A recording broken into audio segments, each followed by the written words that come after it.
Madame, Monsieur, bienvenue dans cette émission qui, comme vous le savez, est co-organisée avec le magazine Trends Tendance que j'ai le plaisir et l'honneur de diriger depuis quelques années déjà. Alors, cette semaine, on va vous parler d'une thématique qui intéressera tout le monde, je pense, et notamment les parents, puisqu'on va parler de l'intelligence artificielle et des études. Et on a le plaisir de recevoir dans ce studio le docteur Laurent Alexandre, qui a coécrit un livre qui va apparaître d'ailleurs sur votre écran, qui s'appelle « Ne faites plus d'études », paru aux éditions Buchet-Chastel, coécrit donc avec Olivier Babot, qui est économiste aussi de formation. Et alors effectivement, le titre est assez choquant, et on lui a demandé de venir dans ce studio pour expliciter ce titre qui peut effectivement perturber un certain nombre de parents en se disant à cause de ChatGPT et de ses petits frères ou ses petites sœurs, est-ce que ça a encore une signification de faire des études universitaires ou les grandes écoles? Alors, on a Laurent Alexandre, je rappelle pour ceux qui ne le connaîtraient pas, il est français, mais ça fait quand même 18 ans qu'il est installé ici en Belgique. Et donc Laurent est médecin, donc docteur, médecine, urologue même, je pense chirurgien. Et puis, en bon français, bon parisien, il a fait des études l'ENA, donc l'École nationale d'administration qui forme les élites politiques en France. Et puis, il a complété ça avec Sciences Po Paris et puis HEC aussi Paris. Il est aussi investisseur puisqu'il a cofondé, il était l'actionnaire majoritaire de Doctissimo, puis il a revendu, il est venu ici pour notre beau climat, et depuis lors, il continue à investir dans l'intelligence artificielle, et il écrit quelques livres, dont ce dernier ouvrage qui est sorti le 16 octobre. Alors, quand on le lit rapidement, pour ceux qui se contentent simplement de regarder la couverture, vous signifiez quoi aux jeunes qui nous regardent cette émission, elle passe en boucle le week-end, le lundi à 8h du matin, ils doivent refuser d'aller à l'école, dire à leurs parents, ça sert à rien. Je viens de lire le bouquin de Laurent Alexandre, non, ça sert à rien. Quand on est en cours d'études, on va continuer, on ne va pas arrêter ces études au milieu du gué. En revanche, il faut maintenant bien réfléchir à ce que l'on fait comme cursus quand on débute des études. Parce que le problème, c'est qu'aujourd'hui, le paysage économique, il a radicalement été transformé par l'intelligence artificielle et l'université n'a pas bougé. L'université fonctionne comme elle fonctionnait il y a 30 ans. Elle n'a intégré le choc de l'intelligence artificielle ni dans ses techniques d'apprentissage, ni dans ses objectifs de formation. Elle forme nos jeunes à être écrabouillés par l'intelligence artificielle. Elle conduit nos jeunes au casse-pipe. Je prendrais juste un exemple, dans mon métier qui est la médecine. ChatGPT est 4 fois meilleur que les médecins pour faire un diagnostic. Certes. Mais le problème le plus grave, c'est que ChatGPT plus médecin, c'est moins bien que ChatGPT sans médecin pour faire un diagnostic. Ça veut dire que les facultés de médecine forment nos gamins à être médecins en 10 ans, et à la fin, ils sont moins bons avec ChatGPT que ChatGPT est sans eux. C'est bien l'échec du système de formation qui ne prépare pas du tout les jeunes à être complémentaires de l'intelligence artificielle. Or, il est clair qu'au XXIe siècle, si un gamin avec l'intelligence artificielle fait moins bien que l'intelligence artificielle sans lui, il va être au chômage toute sa vie ou au revenu universel. Alors ça, c'est un constat assez dur. Alors on a consacré, le magazine Trends Tendance a consacré une magazine à votre ouvrage, Laurent, mais dans lequel on fait aussi... on demande aussi leur avis à un certain nombre de professeurs d'université. Eux, en gros, si je devais leur résumer leurs propos, c'est on n'a pas attendu Laurent Alexandre pour nous intéresser à l'IA, à ChatGPT, on l'enseigne aussi à l'université. Et puis, je dirais, dans l'enseignement, on s'est déjà adapté, on a intégré un certain nombre de choses. Or là, quand on vous écoute, on a l'impression que l'université ne s'est pas du tout adaptée et qu'elle va simplement mourir de sa belle mort, alors que c'est une institution millénaire. Non. L'université peut évoluer. Simplement, aujourd'hui, c'est une industrie bureaucratique, archaïque, qui n'a pas compris les nouvelles règles du jeu. Sur Terre, il y a 2 types d'écoles.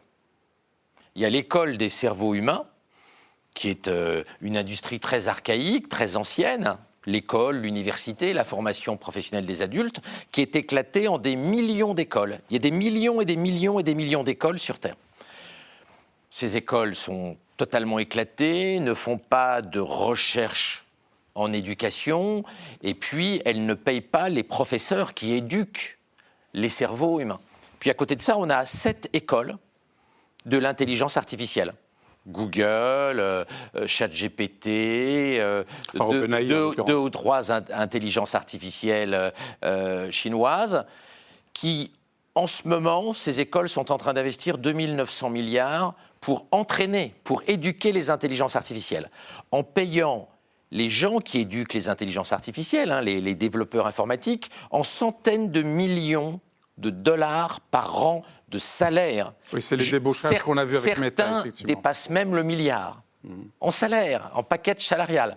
Donc on a une école qui ne bouge pas, où on ne met pas un capital humain formidable, et à côté de ça, cette école de l'intelligence artificielle où on met des milliers de milliards et où on paie les gens en centaines de millions. Quand on regardera ça en 2050, on se dira, on a été suicidaire et complètement con.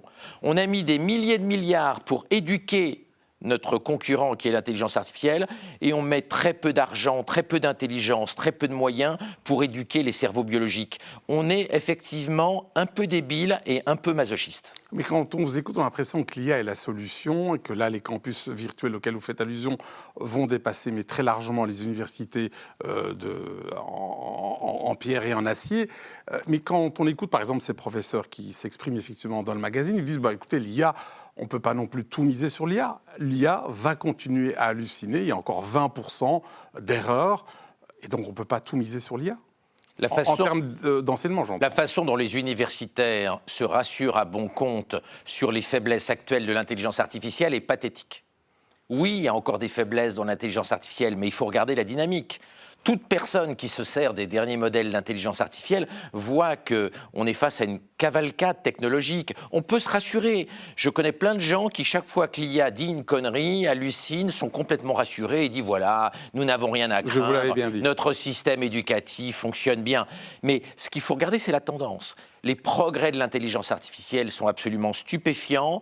Moi, en tant qu'individu, j'ai pourtant fait un petit peu d'études, comme vous l'avez rappelé, je suis stupéfait par la supériorité de ChatGPT par rapport à mon cerveau à moi. ChatGPT est beaucoup plus intelligent que moi, ChatGPT comprend beaucoup plus vite que moi, c'est très bouleversant. Et je trouve dommage que les universitaires, pour des raisons corporatistes, cachent la vérité, ce qui finalement les empêche à faire le vrai constat, qui les pousserait à rénover l'université, qui est un monstre poussiéreux et archaïque, et ce sont les gamins des classes populaires et des classes moyennes qui vont payer l'addition, car les enfants de l'élite vont s'en sortir très très bien, malgré cet archaïsme institutionnel. Laurent, qu'est-ce que vous leur répondez? Ils vous disent la vision de Laurent Alexandre, elle est réductrice, c'est une vision pour former des gens à entrer dans le marché du travail, et ils estiment que le rôle de l'université peut être celui-là, mais pas que. On forme aussi les esprits à être critiques, à réfléchir, et ça reste toujours valable au sein d'une université classique. Alors je trouve que il ne faut pas cracher non plus sur le rôle professionnalisant de l'université. Il y a une dignité dans le travail qui est importante, et donc que les jeunes puissent avoir un rôle dans la société, puissent comprendre la société et avoir un métier, me paraît une fonction fondamentale de l'école et de l'université du futur. Bien sûr que le système d'enseignement ne conduit pas uniquement à faire des travailleurs, ça conduit aussi à faire des citoyens. Mais ces gens se trompent. Le meilleur professeur du monde aujourd'hui, ce ne sont pas les grands universitaires, c'est ChatGPT. Tous ces gens-là, je leur dis les yeux dans les yeux. J'ai fait beaucoup d'études, comme on le disait tout à l'heure, mais je n'ai jamais de toute ma vie rencontré un meilleur professeur que ChatGPT. Jamais. Le meilleur professeur du monde, aujourd'hui, c'est ChatGPT et ses équivalents. Donc, les universitaires, ils devraient galoper et réfléchir à la façon de rendre nos gamins complémentaires de l'intelligence artificielle, au lieu d'être dans un déni corporatiste qui va être payé par nos enfants. Alors, si on vous suit jusqu'au bout dans votre raisonnement, qu'est-ce qu'il faut faire au niveau de l'enseignement? Est-ce qu'il faut revoir les programmes d'enseignement, la manière, le rôle des professeurs? Comment vont-ils interroger les étudiants? On le voit déjà aujourd'hui, certains se posent la question de savoir s'il faut utiliser ou pas ChatGPT. Beaucoup disent on peut laisser l'usage de ChatGPT, mais il faudra vérifier que le travail écrit qui a été remis, que l'étudiant l'ait bien compris, donc on doit aller vers des plus examens oraux que par le passé. Mais ça demande alors une autre organisation, puisque quand on doit interroger 600 étudiants, à minima une demi-heure chacun pour comprendre s'il a compris ce qu'il a écrit, ça prend du temps, ça demande une autre organisation. Alors d'abord, dans certains pays, je ne vais pas parler de la Belgique, je vais parler de l'Angleterre. Oui. Le Financial Times nous apprenait, on en parle dans le livre qu'on a écrit avec Pabo, nous apprenait récemment que 88% des étudiants en Angleterre utilisent ChatGPT pendant les examens écrits surveillés, avec les surveillants qui les laissent faire. Il faut une photo avec leur téléphone portable de la question de l'examen, et puis après ils recopient sur leur copie d'examen, ils recopient ce que ChatGPT a écrit. Bien sûr, ce laxisme n'est pas acceptable. Il faut contrôler les étudiants, et la meilleure façon de contrôler si les étudiants ont compris le programme de l'année, c'est un examen oral sans préparation. Parce que le grand danger, c'est que pendant la préparation, les gamins demandent à ChatGPT ce qu'ils doivent dire et puis le répètent comme un perroquet pendant la soutenance orale. Donc il faut des oraux sans préparation pour pouvoir juger au mieux un jeune aujourd'hui à la sortie de ses études. Mais la question, c'est à quoi doit-on les former ? Il faut aujourd'hui que l'université regarde le réel en face. Il n'y a pas un seul métier où nous allons dépasser l'IA. Donc le métier du futur, c'est pas d'être médecin, c'est pas d'être avocat, c'est de coordonner, d'orchestrer des intelligences artificielles qui vont faire toutes les tâches techniques. Et donc c'est un métier nouveau.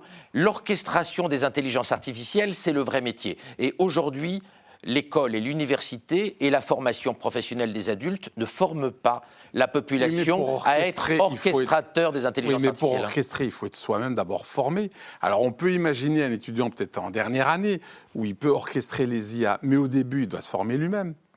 Non, on ne va pas se former aux matières parce qu'en réalité, on ne sera pas capable d'égaler l'IA et même de comprendre ce que fera l'IA. Je vais prendre un exemple. Le choix d'une chimiothérapie, maintenant, en cancérologie, suppose d'analyser l'ADN, les chromosomes de la tumeur. En données brutes, ça représente 20 000 milliards d'informations par biopsie. Quel médecin va être capable de juger si l'intelligence artificielle a bien analysé les 20 000 milliards de données? Aucun médecin au monde, aucun individu, même le plus brillant des professeurs de médecine, ne peut analyser 20 000 milliards d'informations pour chaque biopsie. Donc l'IA va décider, et nous n'allons pas contrôler ce que fait l'IA parce que nous sommes bien incapables de traiter des milliers de milliards d'informations très complexe pendant une consultation médicale de 20 minutes. Donc il ne faut pas se tromper. Nous n'allons plus gérer les tâches techniques, nous allons orchestrer les IA. Et savoir bien orchestrer les IA, c'est un métier. C'est à ça que l'université doit nous préparer, entre autres, et elle ne nous y prépare pas. Mais il y a d'autres choses à faire pour être compétitif sur le marché du travail. Il faut avoir de la culture générale.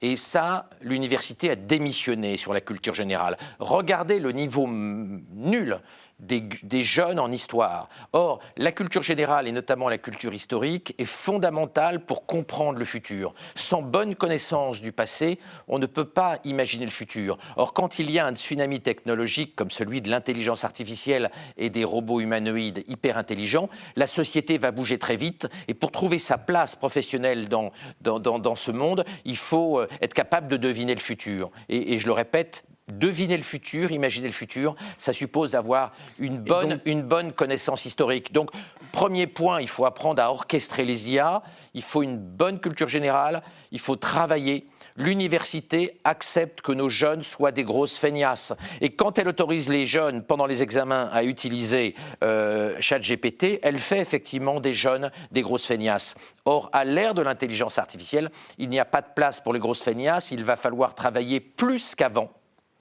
Mais en apprenant des choses différentes, nouvelles. Et puis, autre chose que l'université auquel l'université ne prépare pas nos jeunes, c'est la flexibilité, c'est-à-dire la capacité de s'adapter en permanence à des technologies qui bougent très vite. L'OCDE a montré qu'un savoir-faire professionnel avait, il y a 40 ans, une durée de vie de 30 ans. Quand on avait un savoir-faire professionnel, il allait durer 30 ans. Aujourd'hui, un savoir-faire professionnel, nous dit l'OCDE, vit 2 ans. Et avec l'intelligence artificielle, il va bientôt avoir une durée de vie de quelques mois. L'université ne prépare pas les jeunes à changer de savoir-faire. Le temps que vous ayez votre master, le savoir-faire que l'université vous apprend, il sera déjà à la poubelle. Mais alors, si ce n'est pas l'université qui va me former, ça veut dire que si je vous écoute et quand je lis votre livre, je dois m'auto-former toute ma vie. c'est pas donné à tout le C'est monde. tout- c'est C'est tout- je dois vivre sous un stress permanent. Non, pas sous un stress permanent. si, Parce les jeunes ont une chance. Non, on peut jamais se reposer sur ses lauriers. Les jeunes ont une chance. Ils vont tous avoir le même grand professeur, ChatGPT et ses équivalents, bien meilleur que les professeurs humains. Jamais dans l'histoire de l'humanité, on a pu avoir tous les gamins sur Terre avec le meilleur professeur sur la planète. Comme vous savez, il y a eu des grands précepteurs, et l'exemple le plus célèbre est Aristote, l'un des plus grands savants du monde, qui était le précepteur particulier d'Alexandre le Grand. Mais tout le monde n'avait pas Aristote comme professeur. Il y a des professeurs qui sont bons, il y a des professeurs moins bons. Et bien là, tout le monde peut avoir le meilleur professeur du monde, qui est ChatGPT. C'est vrai pour nos enfants, mais c'est vrai pour nous. ChatGPT m'apprend des choses tous les jours, et j'en ai fait mon professeur particulier. Et je vous le disais tout à l'heure, je n'ai jamais eu de toute ma vie un aussi bon professeur. Dans aucune de mes études, je n'ai eu un aussi bon professeur. Mais est-ce que vous imaginez une société où tout le monde va se mettre en mode formation permanent ? C'est assez angoissant sur le plan existentiel. Non, les gens ont le choix d'être au revenu universel toute leur vie. Oui. Donc on a finalement le choix. Soit on s'adapte et on apprend toute la vie pour être complémentaire de l'IA, et ça demande un gros effort, soit on sera au revenu universel. Les gens vont devoir choisir. C'est un choix existentiel, c'est un choix personnel. Il faut juste qu'on explique aux gens ce que cela signifie de ne pas courir derrière l'IA. Ça suppose de ne pas travailler. Ça suppose d'être baraki jusqu'à sa mort.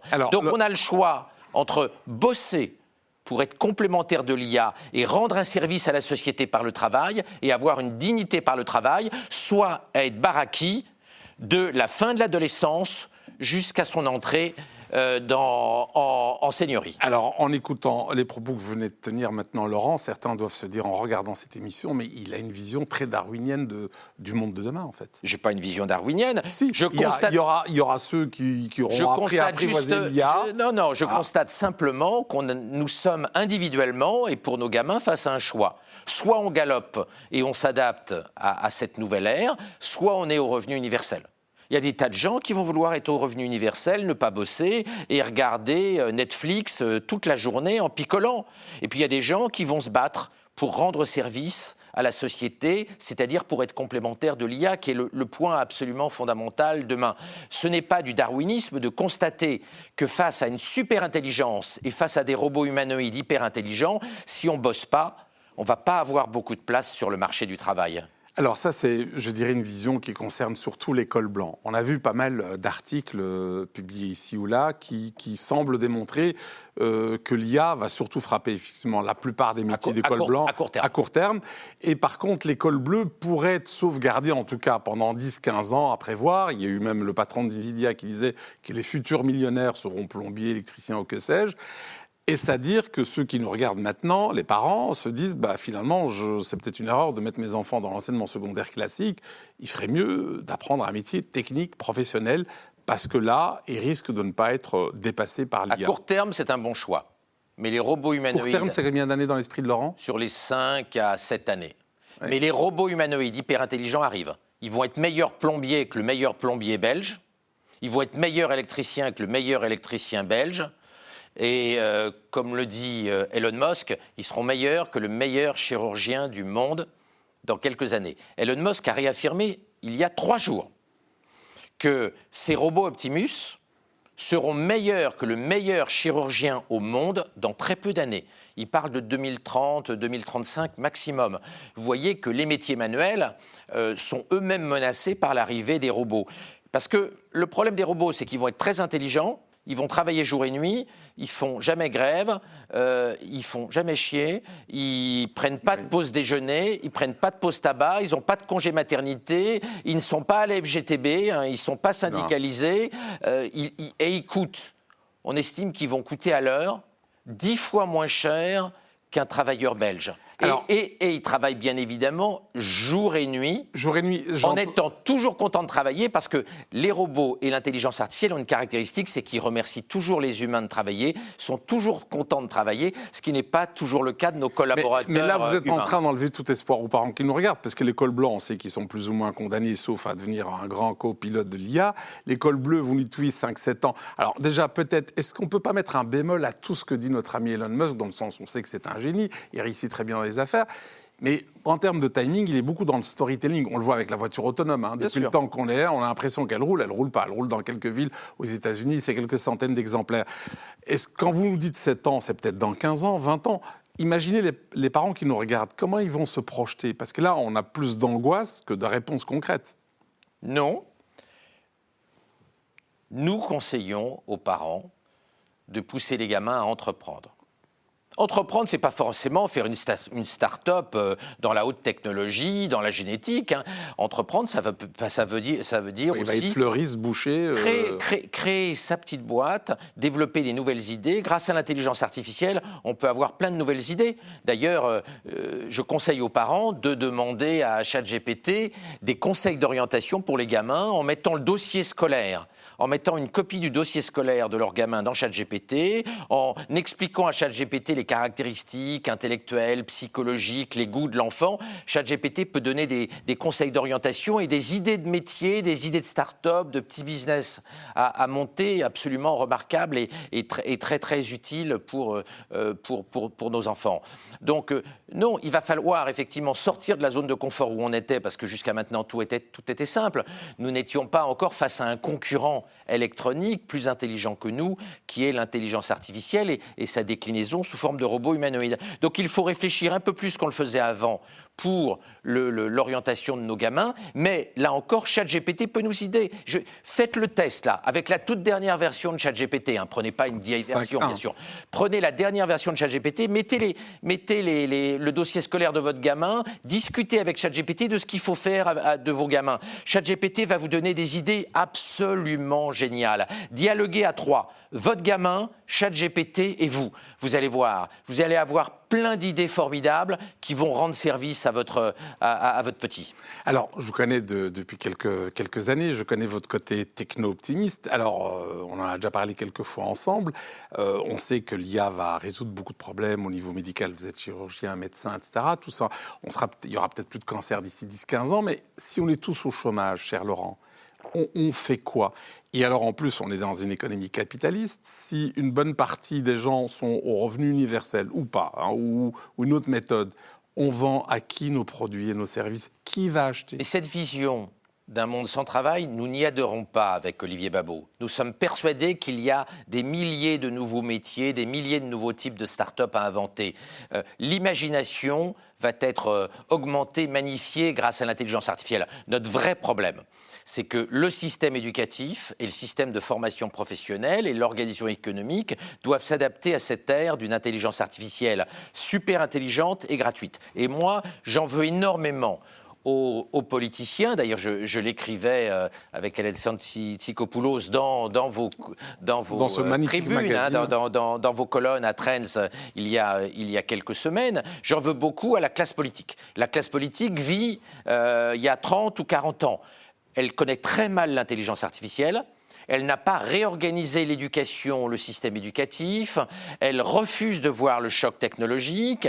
Alors, ça a des conséquences industrielles. On ne s'est pas préparé au choc technologique. Les entreprises belges sont menacées d'obsolescence parce qu'elles ne voient pas arriver et elles ne se préparent pas à la vague technologique de l'intelligence artificielle. Et puis surtout, l'éducation ne bouge pas. Et là, les politiciens qui sont des handicapés technologiques, qui connaissent très très très mal la technologie, sont coupables. Et en tant que citoyens, nous avons une responsabilité. Nous devons changer de classe politique. Nous ne pouvons plus accepter que la classe politique soit aussi nulle en technologie, soit aussi nulle en intelligence artificielle. Il faut que la classe politique adapte notre pays et notre continent, l'Europe, à la révolution technologique. Et ça, C'est par les élections que ça se fait. Il faut cesser d'élire des gens qui sont nuls en technologie parce qu'ils menacent l'avenir de nos gamins.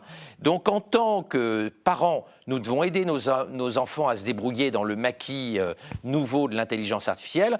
Et en tant que citoyens, nous devons changer d'élite politique parce qu'il y a trop d'hommes politiques de premier rang qui sont vraiment nuls en IA. Et nous n'allons pas, bien évidemment, ici citer de noms, mais nous connaissons tous des politiciens de très haut niveau qui sont des catastrophes, qui n'ont jamais essayé ChatGPT, qui n'y connaissent rien. Ces gens sont dangereux pour l'avenir de nos enfants. Alors, c'est un constat qu'on peut partager ou pas. Par contre, quand on lit votre livre, on a l'impression quand même que vous mettez la barre assez haute par rapport aux lecteurs qui liront le livre. Dans votre futur, on a l'impression que l'étudiant de demain devra être curieux, il devra être rapide, il devra être résilient, enfin plein de qualités qui sont aussi des soft skills.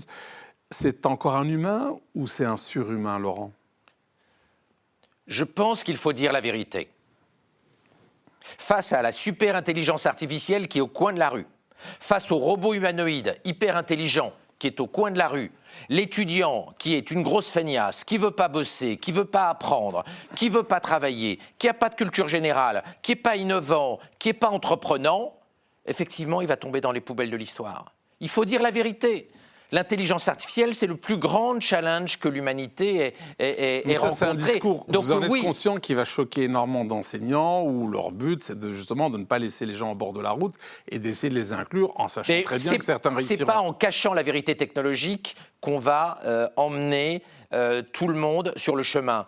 Si nous ne rénovons pas radicalement le système de formation, si les élites politiques ne changent pas et ne comprennent pas ces enjeux technologiques, oui, on va avoir 90% de la population belge qui sera baraquie en 2050. Et c'est un futur inacceptable, moralement, philosophiquement, politiquement. C'est pour ça qu'il est urgent d'adapter l'économie et l'éducation à la révolution technologique en cours. Comment fait-on ça ? Parce que j'entends votre discours par rapport aux politiques qui ne sont pas sur le temps long. On sait que c'est un cycle plutôt électoral.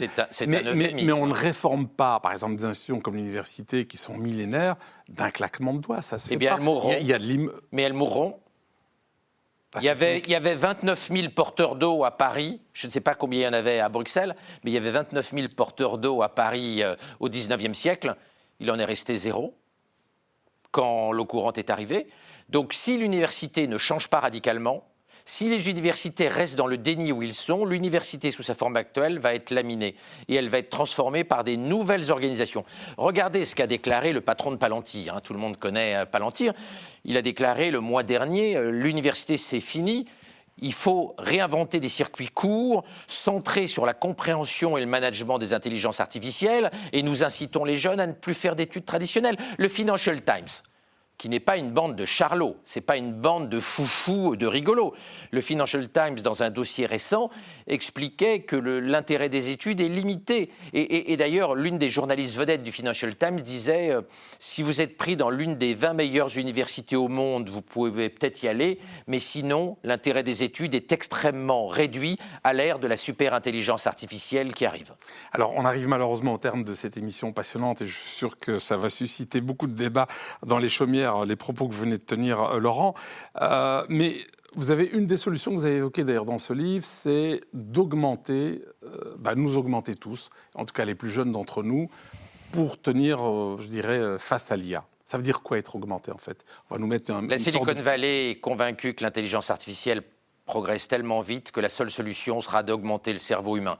D'ailleurs, Alexander Wang, qui est le patron de toutes les intelligences artificielles chez Meta, Facebook, et qui est un jeune d'une trentaine d'années, qui a 29 ans, et à qui Mark Zuckerberg, et qui d'ailleurs a abandonné les études à 19 ans, et à qui Mark Zuckerberg a confié 500 milliards de dollars pour créer la première super intelligence artificielle de l'histoire, a déclaré devant les journalistes il y a 1 mois et demi « J'ai décidé de retarder mon premier enfant.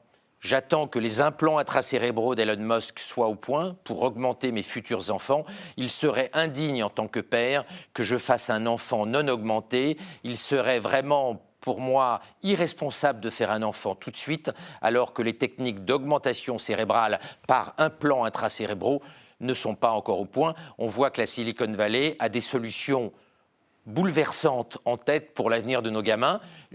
ce ne sont pas des solutions que je soutiens forcément, mais c'est vrai que nous en parlons avec Olivier Babot dans le bouquin, parce que la Silicon Valley est convaincue que des enfants dont le cerveau n'a pas été augmenté ne seront jamais compétitifs face à l'IA.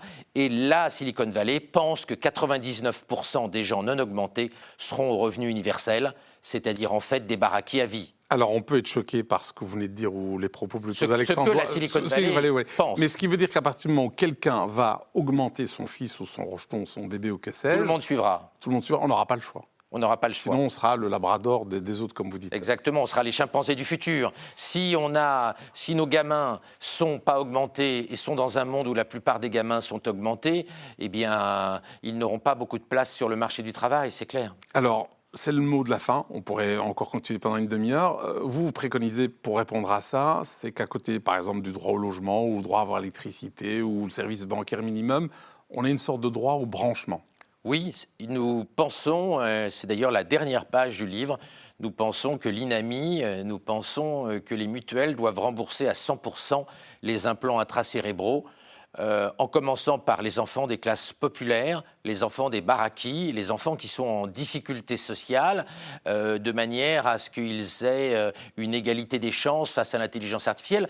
Parce que le pire, ce serait un monde dans lequel l'élite intellectuelle et financière augmente ses enfants, pendant que les enfants de baraquis ne soient pas augmentés. Il faut juste faire le contraire. Il faut rétablir l'égalité des chances, et donc il faut commencer par rembourser à 100% ces dispositifs quand ils seront au point chez les enfants en situation d'échec, chez les enfants de baraquis qui ont moins de chance sur le plan social. Il ne faut surtout pas augmenter les enfants de l'élite en laissant les enfants de baraquis non augmentés.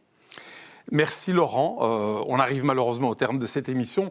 Donc, comme je vous le disais, ne faites plus d'études. C'est pas du tout mon injonction, mais c'est le titre, en tout cas, du livre de notre ami Laurent Alexandre, ici en plateau, à côté de son co-auteur Olivier Babot. Et personnellement, je vous retrouverai la semaine prochaine avec un autre invité. Merci mille fois.